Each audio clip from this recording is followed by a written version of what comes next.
Welcome to part 2 of Falonne and Arnaud's story. If you haven't seen part 1 yet, stop right here and go watch it. Because what's coming next will change everything. Remember, Falonne, that brave young woman, chose to marry a man everyone looked down on. Arnaud, the building's security guard. She gave up her family, her dreams, her reputation. All for love. A simple, honest love, but one that people judged. But today, the truth is about to come out. Because behind the broom and the work uniform, there's a secret no one ever expected. So sit back. Because now, the story continues. And trust me, you'll never see Arnaud the same way again. That evening, Arnaud came to pick up Falonne. Not on foot. Not with a taxi. But in his own car, this time, with another driver behind the wheel. Get in, he said simply. She obeyed, silent, heart trembling. Nothing felt familiar anymore. Not the car. Not the neighbor's stairs. Not even her husband. They drove to the same big villa where that dinner had happened before. But this time, the door opened to a different part of the house. A huge living room, marble floors, paintings on the wall, fresh flowers in the air. Where are we? Falonne asked, her voice shaky. Arnaud walked up slowly. He took her hand and led her to a wall, and showed her a framed photo. A young man, well-dressed, holding a diploma in one hand and a set of keys in the other. At the bottom of the picture, Arnaud Yao Kwame. Degree in Real Estate Management. Legal heir of Kwame Brothers Estates. Falonne's legs almost gave out. Arnaud, that's you? He nodded. Yes. And I think it's time you knew the whole truth. Arnaud helped Falonne sit in a large velvet chair. He stood, hands behind his back, his gaze calm but serious. Falonne, the building where you met me, it's mine. From the beginning, she whispered, her voice trembling. He nodded. My father was a wealthy man. He owned many buildings in Abidjan. But when he died, I inherited everything. Alone. With no one to trust. He paused. I decided to hide. To work as a guard in one of my own buildings. Not for fun, but to watch. To see who would love me without the suit, without the title, with nothing. Falonne covered her mouth in shock. And me. He stepped closer.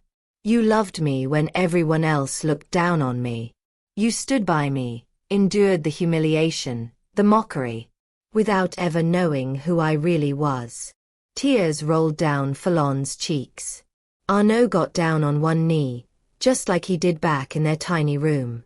Now you know. And if you still want me, this villa is yours. Everything I have is yours. Because you showed me what real love looks like. Falonne stayed silent for a long moment. Her heart was pounding. Her eyes were full of tears, but not of joy. She stood up slowly, looked Arnaud straight in the eye, and whispered, Why did you lie to me? Why did you let me suffer when you could have changed everything? Arnaud tried to answer, but she raised her hand. You let me sleep on a torn mattress. You watched me cry, wash clothes in the courtyard. You let me face the shame alone, when you were rich the whole time. Her voice shook with anger and pain. Arnaud lowered his eyes. I didn't want to buy your love. I needed to be sure. I've seen too many women chase my name, my money, my car. But you loved the guard. Falonne stepped back. But the guard was you. You tested me without telling me, like I was some kind of game. A heavy silence filled the room. Then, in a broken voice, she said, I loved you for who you were. But I don't know if I can forgive what you kept from me. Arnaud stood still, eyes blank. Then he walked to a small wooden box on a shelf. He opened it gently and pulled out an old photo, a torn paper, and a rosary. I didn't lie to hurt you, Falonne. I did it to protect myself. He handed her the photo.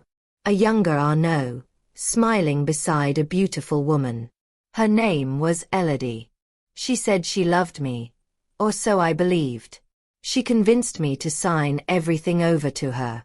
When my father died, she betrayed me. She emptied my bank accounts and ran away with a corrupt notary. I lost everything, except that one building. Falonne stared at him, shaken. Arnaud continued. I started again, quietly. I wanted to disappear. Then you came. And you smiled at the invisible man I had become.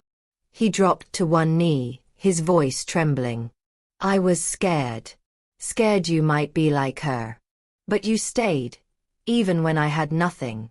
And I swear, I will never hide from you again. After Elodie's betrayal, Arnaud had lost everything. For more than 2 years, he slept in an empty room, ate with laborers, and lived like a shadow. But he didn't stay down. In secret, he contacted one of his father's old friends, Master Diaboté, a loyal lawyer. With his help, Arnaud began a long legal fight to get back what was his. I spent 5 years, Falonne, he said softly. 5 years proving those signatures were fake. 5 years staying silent while people stole my dignity. Falonne stood there, frozen. She remembered every moment she saw him in that blue uniform, dirty, quiet. And you won, all by yourself? She asked, her voice shaking. Yes. And when I got the building back, I said nothing. I chose to live there, as a simple guard, because I needed to rebuild myself. And because I wanted one day to meet a woman who'd love me, not for my name, but for who I am. Falonne walked slowly toward him. And you believe I'm that woman? Arnaud looked her straight in the eyes. I have no doubt anymore. The next morning, the entire neighborhood woke up with their mouths wide open. The news spread like fire. Did you hear? Arnaud the guard is actually the real owner of the building. He fooled us all. The man we called a cleaner is the one who owns our flats. And his wife, Falonne, she's now Madam Owner. The same neighbors who mocked her now looked away when they saw her. Those who looked down on her were suddenly smiling, pretending to be nice. Falonne walked through the courtyard, her head held high, but her heart still heavy. She could hear the whispers, the fake greetings, and the silent regret. One neighbor dared to come closer. Falonne, my dear. I just wanted to say, you were brave. You really had faith. Falonne looked at her calmly. No, I didn't have faith. I had love. And I stayed silent while you all talked. She went into her room and looked around. That small room where she cried, washed clothes, and cooked, was still there. But now, it wasn't a room of hardship. It was living proof that she had loved a king, without knowing he wore an invisible crown. Arnaud wasn't a man who held grudges. But he never forgot. He remembered all those who disrespected him. The ones who refused to greet him. The ones who told Falonne, "You've buried yourself alive with that security guard." He called his lawyer, Mr. Diaboté. "I want to review all the rental contracts. We're updating them." "You want to evict them?" the lawyer asked. "No, not all of them. I just want to remind them who they owe their comfort to." The next day, several tenants received an official letter. Starting next month, all rent payments must be made directly to Mr. Arnaud Kwame, the legal owner of the building. In the courtyard, laughter had disappeared. People lowered their eyes.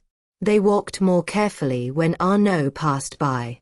But he still greeted everyone, always with a smile. Falonne watched him with admiration. "You don't yell. You don't seek revenge. You just do things your way," he replied. Revenge doesn't need noise. It only needs truth. And patience. Since the truth came out, everything had changed. But Falonne remained the same. More calm, more confident, and with a gaze that spoke louder than words. Children from the neighborhood now greeted her with respect. The same women who once mocked her now tried to be her friend. She started small gatherings for the women in the building. She spoke about entrepreneurship, dignity, and self-respect. "Don't choose a man for his wallet, my sisters," she would say. "Choose him for how he looks at you when you're hurting." One neighbor interrupted her once. "But you ended up with a hidden rich man." Falonne smiled gently. "No. I ended up with a real man. And when I chose him, I thought he had nothing. But in truth, he had everything, except someone who believed in him." Arnaud listened from afar, his heart full of gratitude. He hadn't married an ordinary woman. He had married a queen. One who wasn't drawn to gold. And now, she was the one everyone respected. One Saturday morning, a group of journalism students knocked at the villa gate. "Excuse us, Mr. Arnaud. We'd like to interview your wife. Her story has become an example at our institute." Arnaud smiled, surprised. He called out gently, "Falonne, there are people here who want to speak with you."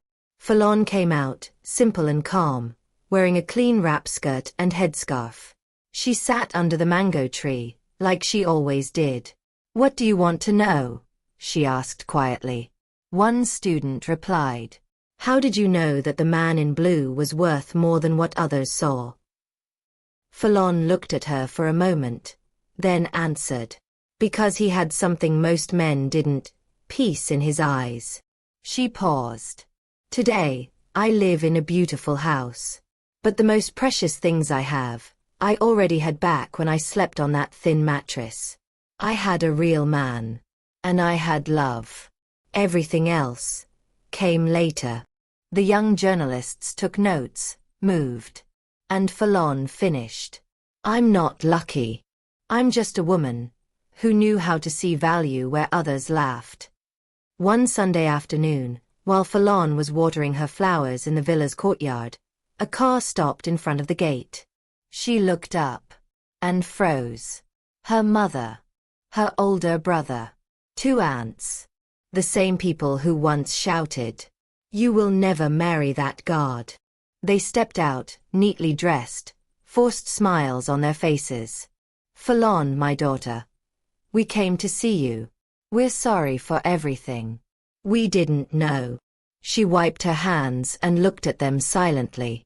Then she replied softly, "You didn't need to know who he was to reject me. You didn't even take the time to know his heart." Her mother stepped forward to hug her. Falonne stepped back. "I reached out my hand to you, and you pushed it away. Today, it's your turn to reach out. And I have the right not to take it right away." A heavy silence fell. She added, "Love isn't built on regret. It's built on the courage you had when things were hard." Then she turned around, leaving her family behind the gate. She wasn't bitter. She had simply become strong. Since the truth came out, the people in the neighborhood no longer saw Arnaud and Falonne the same way. They weren't just the guard and his wife anymore. They had become a symbol, a living example. Young girls sometimes came to knock at the door.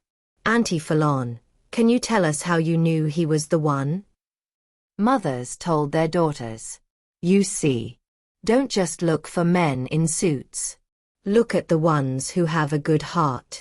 Men in the neighborhood started greeting Arnaud with respect. Even the proudest lowered their heads just a little.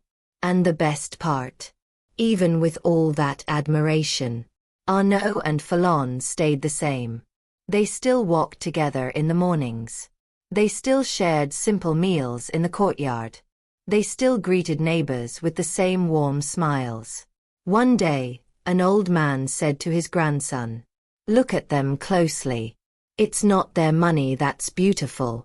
It's the way they loved each other, even when they had nothing. That evening, Falonne and Arnaud sat on the bench in front of their villa, hand in hand, in silence. The stars were shining above them, and crickets were softly singing in the grass. Falonne rested her head on his shoulder. You know what I love about you, Arnaud? Tell me. You were a guard. But you didn't just guard buildings. You guarded your heart, your dignity, your silence, your truth. He smiled, moved. And you guarded your love. No matter what. She looked up at him. You tested me without saying a word. But it's thanks to you that I discovered the woman I became. Strong, patient, proud. They stayed there, saying nothing more. Because there was nothing left to prove. Their story wasn't about wealth. It was about faith. About respect. And true love. A love born in the dust. And crowned in the light. And you? What would you have done in Falonne's place? Would you have said yes to a simple security guard? Or would you, like many others, have looked for a man who was already ready? Tell me in the comments. I'd really love to hear your thoughts. Never judge someone by their appearance or their status. Sometimes true wealth is hidden deep. And it's the hard times that reveal the purest hearts. Thank you for watching this story to the end. If it touched you, take 1 second to subscribe, like the video, and share it with others. It really helps me keep creating stories with passion. We'll meet again very soon for a new story. Always real, always powerful, always inspiring.